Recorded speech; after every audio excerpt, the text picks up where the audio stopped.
Fiberglass shaped like stone. A chassis stolen from a golf course.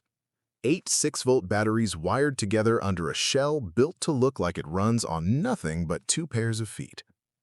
That's the trick.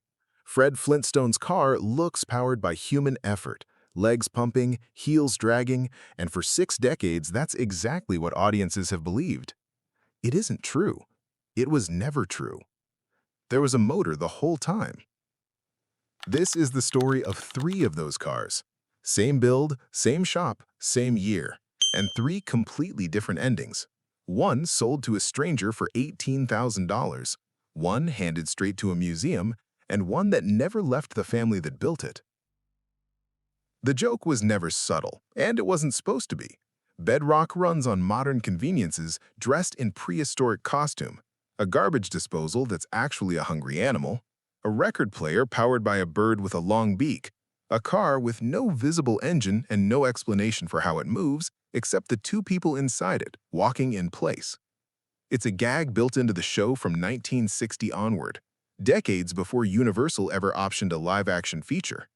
Cars in Bedrock don't have engines, because Bedrock, as a premise, doesn't have engines, has never had engines, refuses on principle to have engines.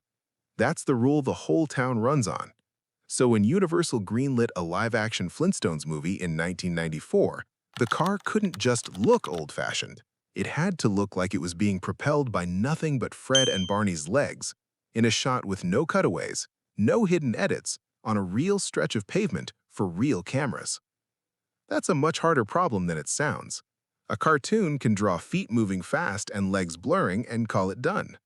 A physical car carrying 2 full-grown actors filmed on location has to actually go somewhere. Somebody has to solve that, not with animation, but with fiberglass and batteries and a very good disguise. That somebody was George Barris. Barris wasn't a stranger to hiding an engine's true nature inside a shape nobody would suspect. Decades earlier, he'd taken a leftover Ford concept car, bought for $1, and turned it into the Batmobile in 3 weeks. By the time Universal came calling for a Stone Age family sedan, Barris Custom Industries had built a career out of making impossible-looking machines actually run. The process for the Flintmobile started the way most of his builds did, with foam. A full-size body was hand-sculpted first, stone-textured, boulder-shaped, nothing like a car in the conventional sense. Molds were pulled from that sculpt. The final shells were cast in fiberglass, shaped to look quarried rather than manufactured, no seams that read as automotive, no hint of a factory anywhere in the silhouette. Underneath that shell sat a golf cart chassis. 8 6-volt batteries wired together for 48 volts gave it real electric power, enough to move a 2,000-pound fiberglass boulder down a studio road without a single visible wire. 3 of these were built. This part is confirmed. And it matters because it's easy to assume a hero prop like this exists as a singular object, the one true Flintmobile, built once, filmed, retired. It wasn't. It was built in triplicate, and the 3 units didn't do identical jobs. 2 were fully functional, batteries wired, motors live, capable of actually carrying weight down a road under their own power. These were the cars used whenever the Flintmobile needed to move through a shot convincingly, whenever Fred and Barney needed to be seen driving rather than posing. The 3rd was never meant to move at all. No floor, no chassis doing real work underneath it, just a shell, built purely for close-up coverage, for shots where the car needed to look perfect in frame, but never needed to travel more than the length of a soundstage. A car that exists specifically so a functional car doesn't have to risk its finish on every single take. 3 cars, 2 jobs, 1 studio. On screen, none of that distinction matters. The illusion is seamless. Fred's feet hit pavement, the car surges forward, and nothing in the frame suggests a battery pack is doing the actual work 48 volts at a time. That was the entire design goal, to make an electric golf cart disappear so completely that audiences walked out of theaters in 1994 still believing, the same way they'd believed as kids watching Saturday morning reruns, that this car ran on nothing but effort. It's a magic trick built from spare parts.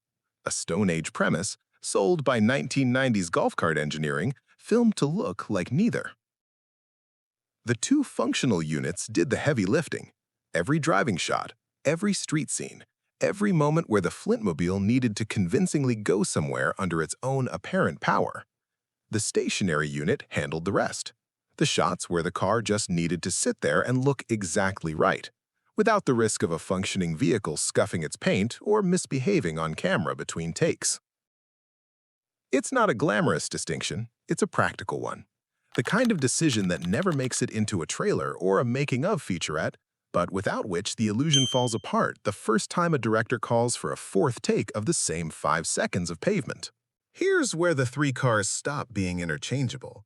The stationary unit, the one that never had a working motor, the one built purely to look right in close-up, had the busiest afterlife of the three. After filming wrapped, it went out on tour, World of Wheels, the Autorama car shows. Eventually, it landed on permanent display at Universal Studios theme park, doing the job a hero prop is supposed to do after the camera stopped rolling, standing in front of tourists, getting photographed, representing the movie long after the movie left theaters. Eventually, that same car went up for auction through Bonhams, sold as part of a dispersal of Barris collection vehicles. It sold for $18,400, including premium. The certification accompanying the sale had been signed years earlier by Bill Hanna himself of Hanna-Barbera Productions, formally attesting the car to George Barris, as close to a birth certificate as a movie prop gets. Where it sits today, and whose garage or private collection, isn't publicly documented. That's confirmed as far as the auction record goes, and unconfirmed past it. The trail goes quiet the moment the gavel comes down. The second car, one of the two functional units, motor intact, batteries wired, capable of actually moving under its own power, took a very different path. It went directly from George Barris to the Volo Auto Museum in Illinois. No auction house in between, no tour circuit, just a straight handoff from the man who built it to a museum that would keep it on permanent public display, titles still registered in Universal Studios' name as part of its provenance. Visitors don't just look at this one, they're invited to sit in it, to put themselves behind the wheel of a car built to look like it needs no wheel at all. The third car, the other functional unit, never left the family. It sits today at the Hollywood Star Cars Museum in Gatlinburg, Tennessee, one of the collections carrying the Barris name forward after George Barris's death, alongside the Batmobile, the Munster coach, and a small fleet of the other vehicles that came out of that same North Hollywood shop.